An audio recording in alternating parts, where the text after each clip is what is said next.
ഈശോമിശിഹായ്ക്ക് സ്തുതിയായിരിക്കട്ടെ.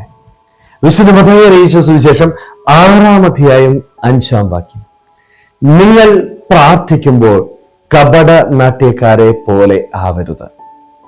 നമ്മുടെ പ്രാർത്ഥനയില് കാപട്യം ഉണ്ടാവരുത് എന്ന് വചനത്തിലൂടെ ഈശോ നമ്മളെ ഓർമ്മിപ്പിക്കുകയാണ്. ഒരുപക്ഷെ നമ്മുടെയൊക്കെ പ്രാർത്ഥനയിൽ ഇന്ന് ഒത്തിരിയേറെ കാപട്യം കടന്നു വന്നിരിക്കുക. ആത്മാർത്ഥമായിട്ട് പ്രാർത്ഥിക്കാനായിട്ട് നമുക്ക് സാധിക്കാതെ പോവുകയാണ്. ഒത്തിരിയേറെ പ്രാർത്ഥിക്കുന്നുണ്ട് നമ്മൾ, അല്ലെ? ഇഷ്ടംപോലെ പ്രാർത്ഥനകൾ നമ്മൾ ചൊല്ലിക്കൂട്ടുന്നുണ്ട്. വെറും അധര വ്യായാമമായിട്ട് നമ്മുടെയൊക്കെ പ്രാർത്ഥന മാറിപ്പോവുകയാണ്. എവിടെയാണ് എൻ്റെ ഈശോ എന്നെ ഓർമ്മിപ്പിക്കുന്നത്? കാപട്യം നിറഞ്ഞ പ്രാർത്ഥന നിന്റെ ജീവിതത്തിലുണ്ടെങ്കിൽ അത് പൂർണ്ണമായിട്ട് ഉപേക്ഷിക്കാനായിട്ട് നീ തയ്യാറാവണം. നീ പ്രാർത്ഥിക്കുമ്പോൾ കാപട്യം മാറ്റി ആത്മാർത്ഥമായ ഹൃദയത്തോടുകൂടി, വിശ്വാസത്തോടുകൂടി, വിശുദ്ധിയോടുകൂടി പ്രാർത്ഥിക്കുവാനായിട്ട് തയ്യാറായാൽ മാത്രമേ ആ പ്രാർത്ഥന ദൈവത്തിന്റെ മുൻപിൽ സ്വീകരിക്കപ്പെടുകയുള്ളൂ. സ്നേഹമുള്ളവരെ, നമ്മുടെയൊക്കെ പ്രാർത്ഥന എപ്രകാരമാണ് എന്ന് ആത്മശോധന ചെയ്യുവാനായിട്ട് സാധിക്കണം.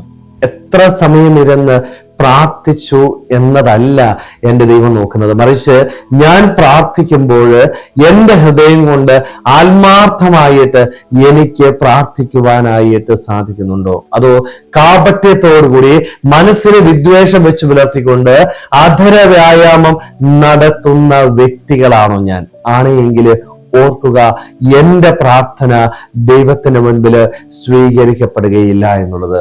ഒത്തിരിയേറെ പ്രാർത്ഥനകൾ ചൊല്ലിക്കൂട്ടുകയല്ല ചെയ്യേണ്ടത്, മറിച്ച് ഞാൻ ഈ ചൊല്ലുന്ന പ്രാർത്ഥന എൻ്റെ ജീവിതത്തില് പ്രാവർത്തികമാക്കുവാനായിട്ട് എനിക്ക് സാധിക്കുന്നുണ്ടോ? പലപ്പോഴും നമുക്ക് ഇന്നത് പറ്റുന്നില്ല. ഇഷ്ടംപോലെ പ്രാർത്ഥന ചൊല്ലുന്നുണ്ട്, ബൈബിള് വായിക്കുന്നുണ്ട്, വിശുദ്ധ കുർബാനയിൽ പങ്കെടുക്കുന്നുണ്ട്. പക്ഷേ ഞാൻ ഈ പ്രാർത്ഥിക്കുന്നതും എൻ്റെ ജീവിതവും തമ്മിൽ ഒരു ബന്ധവും ഇല്ലാതായി പോവുക. കാപട്യത്തോടുകൂടി അധര വ്യായാമം നടത്തുന്ന വ്യക്തികളായിട്ട് നമ്മൾ മാറുക. സ്നേഹമുള്ളവർ, ഈ കാപട്യം മാറ്റിവെക്കാം.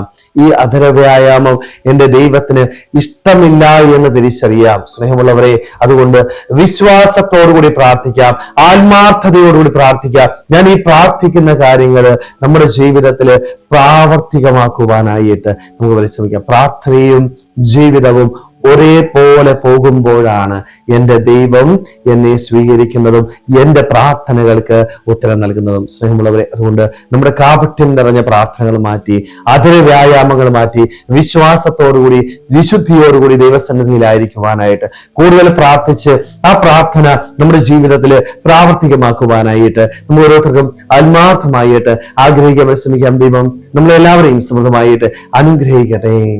ആമേൻ.